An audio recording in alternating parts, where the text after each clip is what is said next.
Haiti is in crisis. The Caribbean nation has been under a state of emergency after armed gangs launched coordinated attacks against government institutions, forcing sitting Prime Minister Ariel Henry to resign. Meanwhile, there's been talk about potential foreign intervention to quell the violence, a move many see would continue a long tradition of failed interference by outside powers.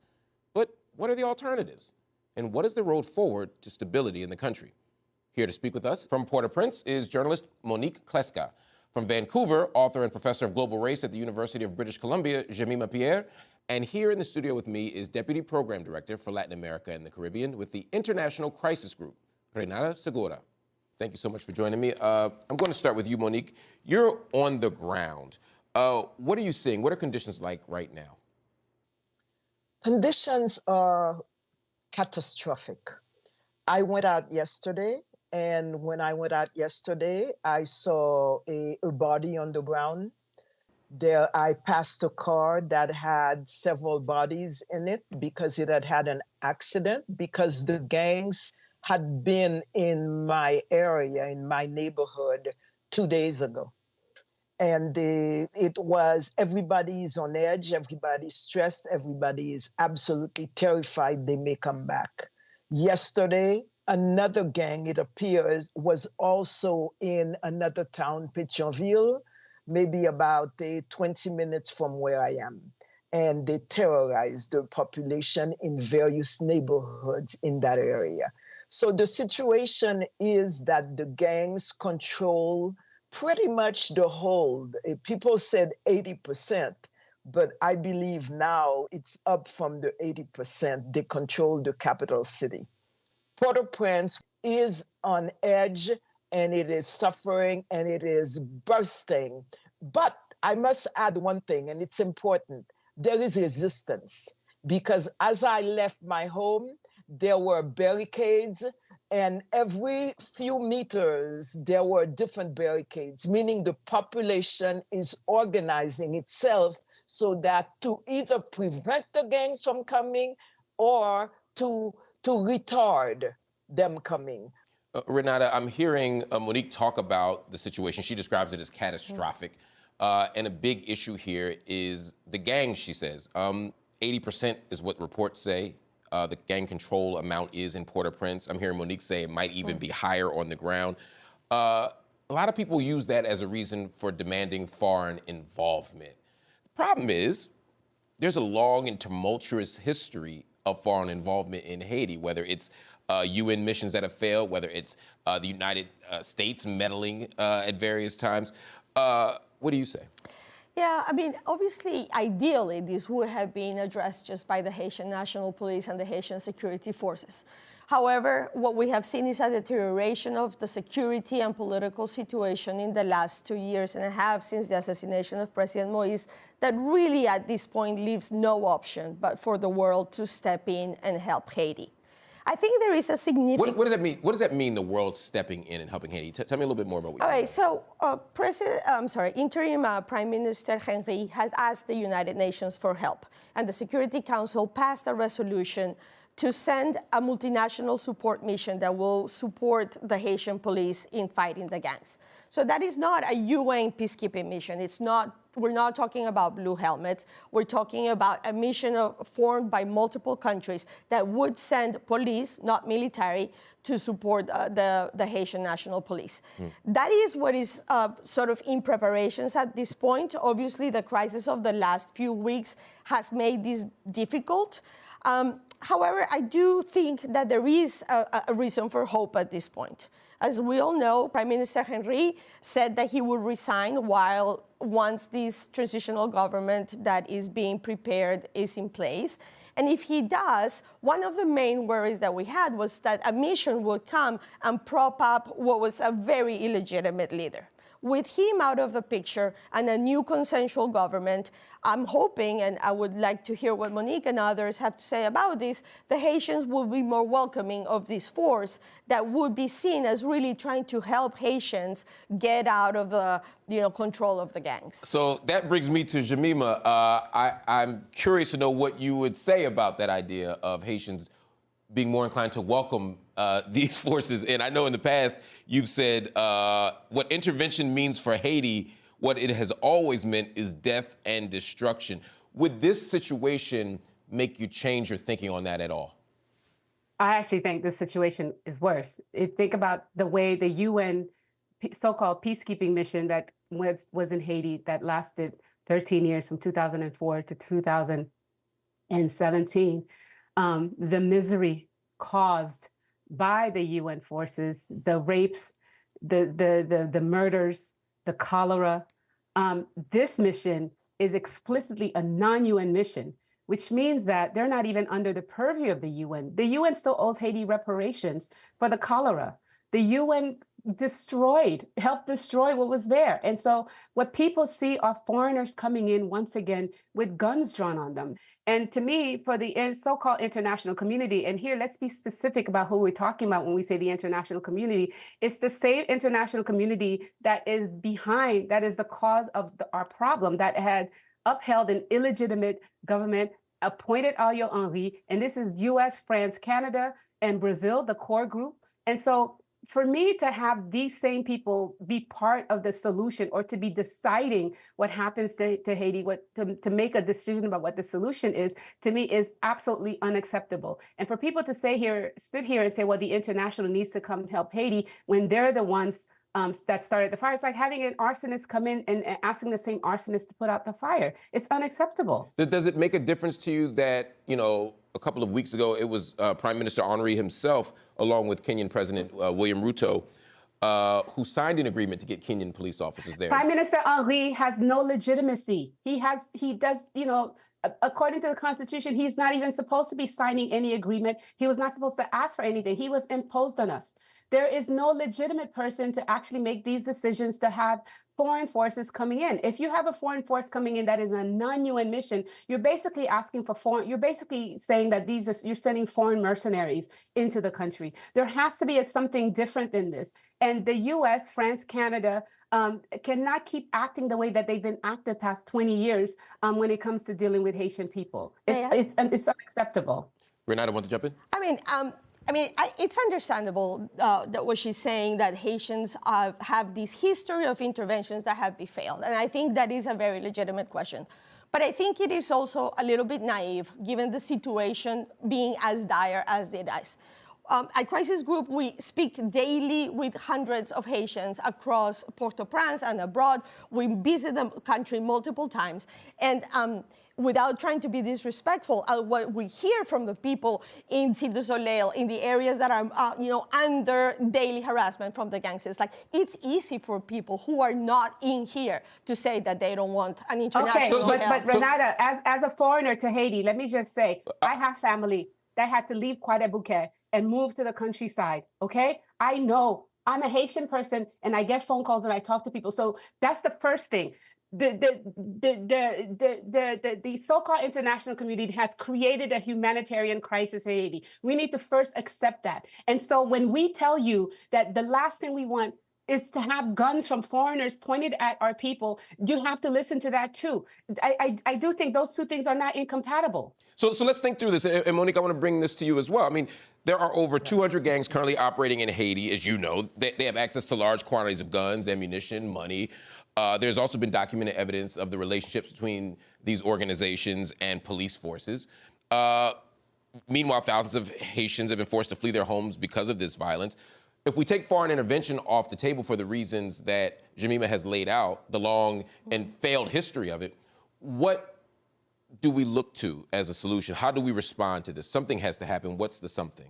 Yeah, I think we must go back to why the gangs have proliferated to this moment.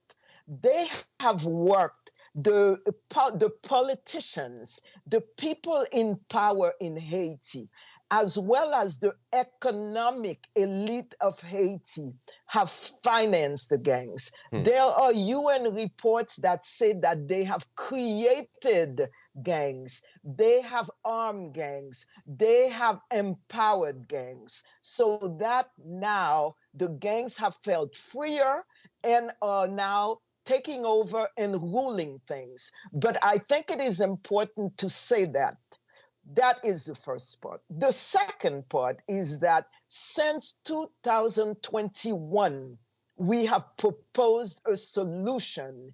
The Montana Accord is an agreement that came after 6 months of discussion, of listening to all political parties and various civil society groups. And we did a synthesis, the smallest common denominator, and that was the accord, which stipulated a 2-year transition. It also stipulated that we would have a national conference so Haitians could speak about what it is that they want. And it stipulated also that there would be elections.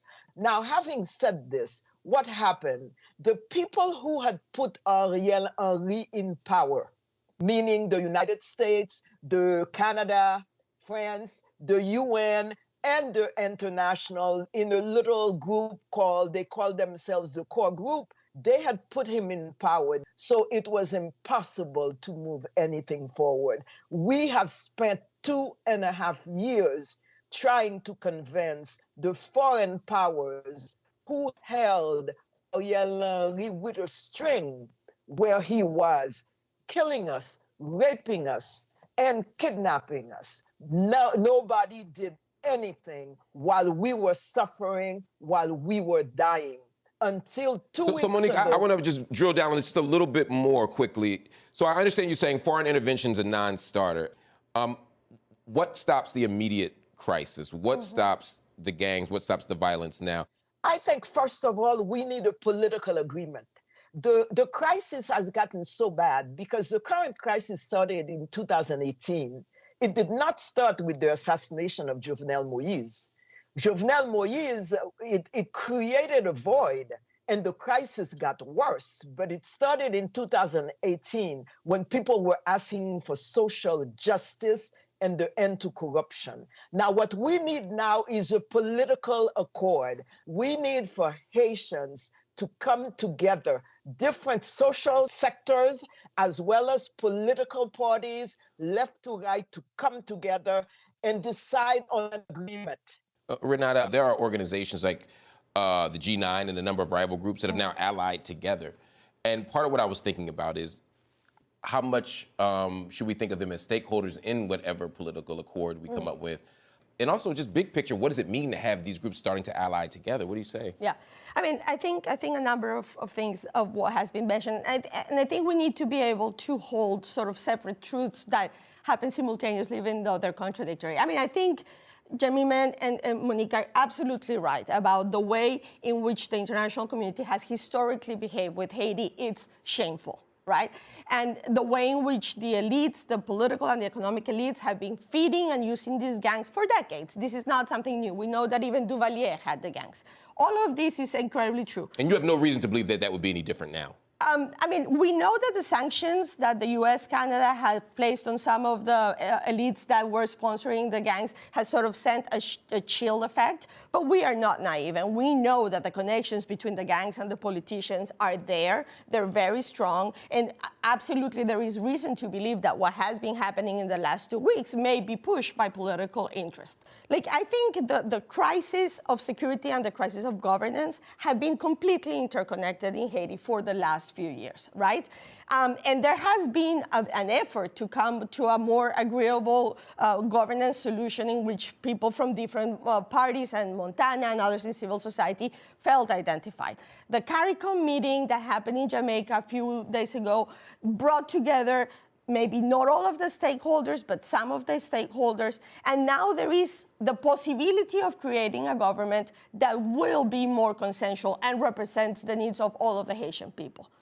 We have to say, around 80% of Haitians in the recent polls, understanding how difficult it is to do a poll right now, are supportive of a multinational support mission. Why? I disagree with that because we have to know who does these polls. I mean, obviously, who does these polls. It's impossible. It's impossible to know. Polls on Haiti supporting multinational. Oh, please, really? No, I want to know who did the polls and who's paying these corporations. This is unacceptable. People throw out these numbers like we're supposed to just believe them.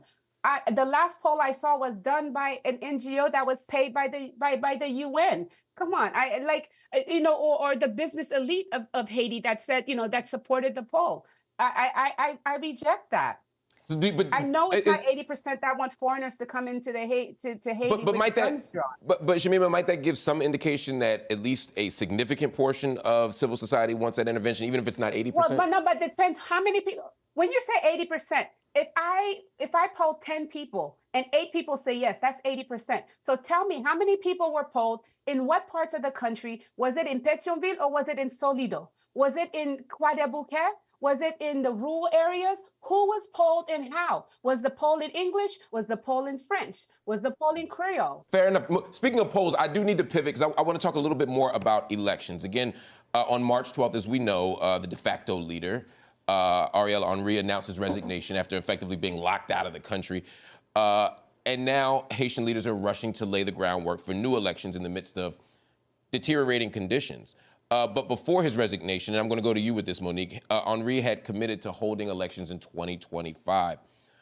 Can we expect to see elections now in the post-Henry era in 2025, sooner or later? What do you think, Monique? Okay, let me lay it down to you. Elections will not be possible in 2025. Henry lied, and he knew he was lying. So this is impossible.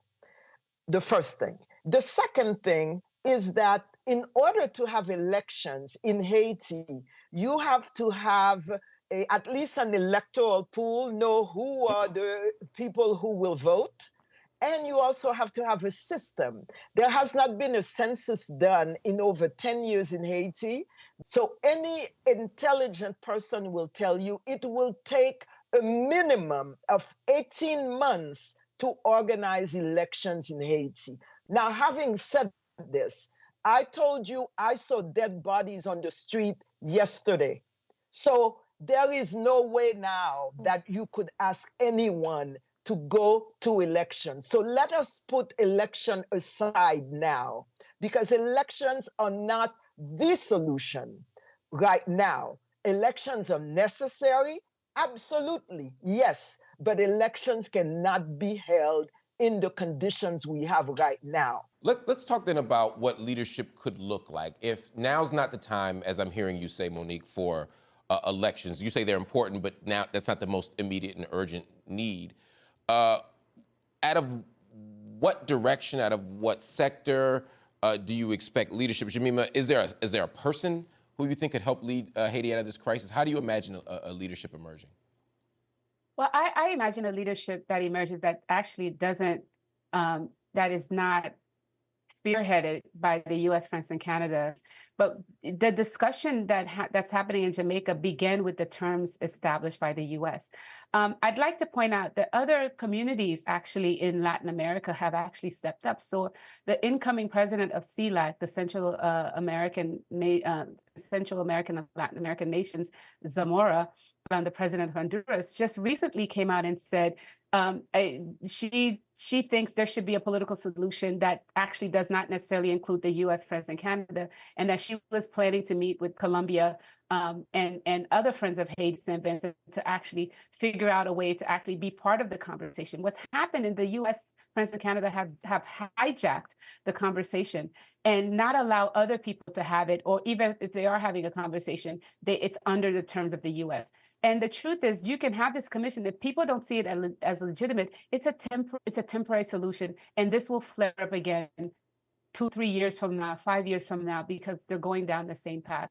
So I think Monique is right. I think the Montana Accord had a chance. A lot of people saw it as a particular kind of elite grouping, but then they were talking to all these young people, and these young people from the local communities were part of the Accord.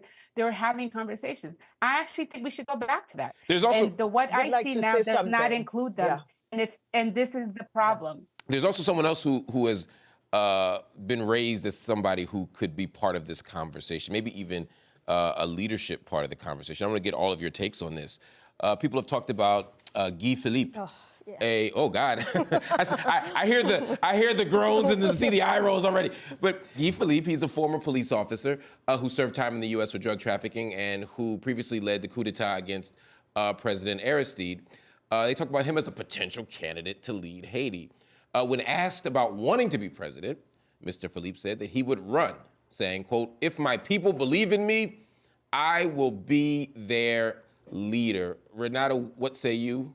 No, I think that is a really horrendous idea at the moment. Look, I think that what Monique has identified for a very long time as the core problem of Haiti is a corruption in its elites. And putting Philippe in power right now will be just replacing one corrupt with another corrupt, with a person that has openly said that has direct gang, links to the gangs. I think connection to the gangs could be useful so that eventually we can have a conversation. Also. Yeah. I want to quickly say, can we just stop here? Why is it that when we're saying the problem in the U.S. is a problem of imperialism and intervention, but people like to say the problem is the corruption of the elites. Yes, the elites are corrupt, but so is the international community. Can we also say that? Can we also say some of the moves that the international community are gangster moves? Right? If we want to really talk about this, because that's not the key problem to the U.S. in Haiti is not just corruption. The U.S. is full of corrupt politicians. The key problem is an ongoing and nonstop intervention because Haitians are paying for a revolution from 200 years ago. Let's be clear about that. Of course, they're bad people who are in political class, but once we say it's corruption in Haiti, we leave out the culpability of the international community, particularly French, U.S., and Canada. I just wanted to say that because it's so easy to fall into that trap. Yes, Monique.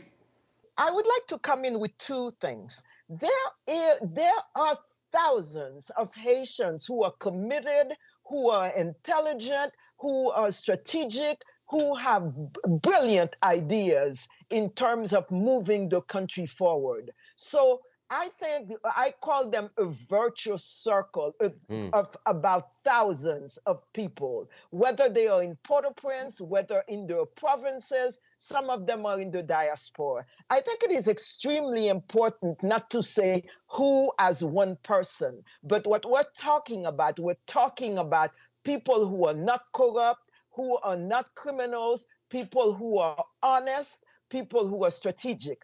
Haiti is full of them. How do those people get elevated to leadership, not against the backdrop just of gangs and internal corruption, but to Jemima's point, if there are Western colonial powers whose primary goal is to exploit and extract from Haiti, will they allow that virtue circle into that space? And what do we do to create room for that kind of leadership to emerge? One of the things that we are doing is actually working so that we can control the agenda. We know it's difficult because right now, as Jemima has said, and as Renata agreed, we are basically led by the United States, France, and Canada. But I want to say another thing, and that is important. 65% of Haiti's population is under 24 years old.